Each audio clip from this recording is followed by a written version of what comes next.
Merci, Monsieur le Président, Mesdames les Présidentes, Monsieur le Ministre, mes chers collègues.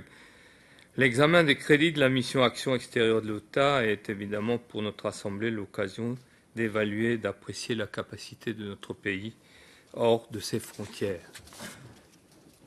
Je crois que nous avons en commun tous, permettez aux gaullistes que je suis de dire, une certaine idée de la France.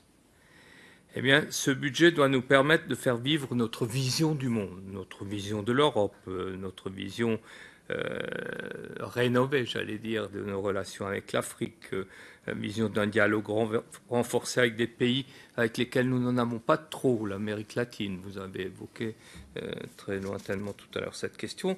Devons avoir aussi une certaine vision déterminée dans notre action diplomatique pour résister un petit peu aux géants que sont les États-Unis. Monsieur le ministre, je crois que vous rencontrez ça très souvent.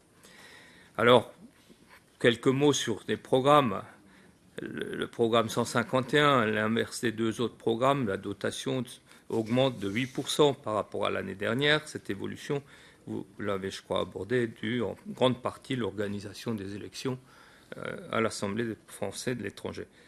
Ce programme sert à animer ce qui est une de nos fiertés, le grand réseau de consulats généraux. Vous en avez parlé tout à l'heure, Monsieur le Ministre, et je crois que nous devons renforcer évidemment cette action, la réorganiser certainement.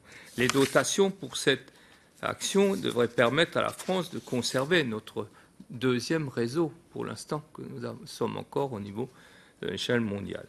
Notons que la ligne budgétaire attribuée à la Maison des Français de l'étranger connaît une augmentation de 34%, en raison surtout de l'élargissement de ses activités. Je rappelle à tous les collègues que la MFE a pour mission d'informer tous les Français désireux d'aller à l'étranger, de s'installer pour y travailler. L'action numéro 2, accès des élèves français au réseau de l'AFE. Oui, nous constatons une augmentation de 8,5 millions. C'est important.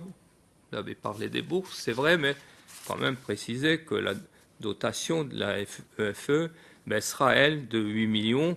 Il y a donc quand même un petit effet de vase communicant et on peut quand même dire que c'est la EFE elle-même qui financera une bonne partie de l'augmentation de ces bourses.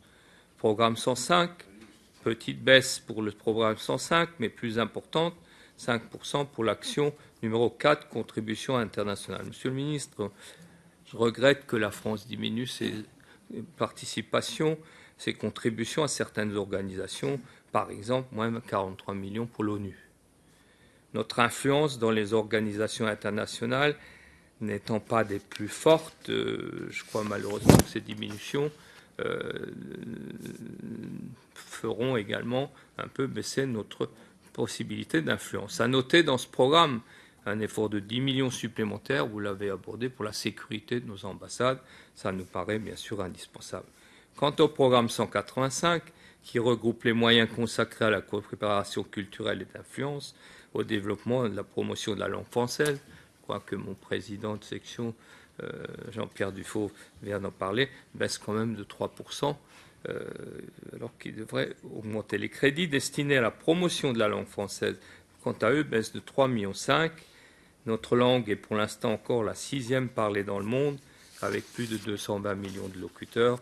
Je crois qu'en réduisant constamment les crédits de cette action, nous n'arriverons pas à mettre en place une réelle politique de promotion du français, donc d'implantation de la culture française, des valeurs françaises et, par voie de conséquence aussi, de l'économie française de par le monde. Un petit mot d'informatique. Vous allez dépenser 7 millions d'euros pour acheter des licences à Microsoft. Est-ce que, sincèrement, Monsieur le Ministre, on ne pourrait pas former des agents consulaires à des programmes comme Linux ou un autre système d'exploitation qui, eux, sont gratuits? Ça ferait 5 millions à récupérer pour plein d'autres choses. Enfin, Monsieur le Ministre, soyons honnêtes, les grandes orientations de la philosophie de votre politique, on ne peut, dans les grandes lignes, qu'être d'accord avec vous. Mais puisque j'ai cité De Gaulle tout à l'heure, permettez-moi de dire que lui disait l'intendant suivra, elle ne suit pas tout à fait. C'est certainement pas de votre faute seulement, mais je pense quand même qu'il faudrait faire quelques efforts. Tout à l'heure, ma collègue parlait de Label France, par exemple. vous savez que ça ne correspond pas tout à fait aux écoles francophones et qu'on devrait peut-être trouver une appellation plus appropriée. Label, ça fait très vin blanc d'Alsace, par exemple, monsieur le ministre. Alors, en conclusion, je dirais quand même, le prof bienveillant que j'étais par nature et que je suis resté, pardonnez-moi cette expression, monsieur le ministre, j'ai envie de vous mettre une bonne note, mais je dois vous dire bien mieux fier. Je crois que c'est ça. Alors, en effet, c'est dommage. Vous l'avez dit, vous avez un réseau diplomatique extraordinaire. Nous avons les uns et les autres l'occasion de circuler pas mal de par le monde. J'accompagne souvent notre collègue Jean-Pierre Dufaux. C'est vrai, nous sommes toujours épatés. Parfois, les structures dans lesquelles, et vous y avez fait allusion, ne sont pas toujours adaptées. Les bâtiments dans nos écoles, on a fait un rapport, monsieur Mancel est parti avec Hervé Ferron. Il y a beaucoup de choses à faire. Monsieur le ministre, le monde attend énormément de la France et je ne pense pas que vous allez me contredire sur ce point.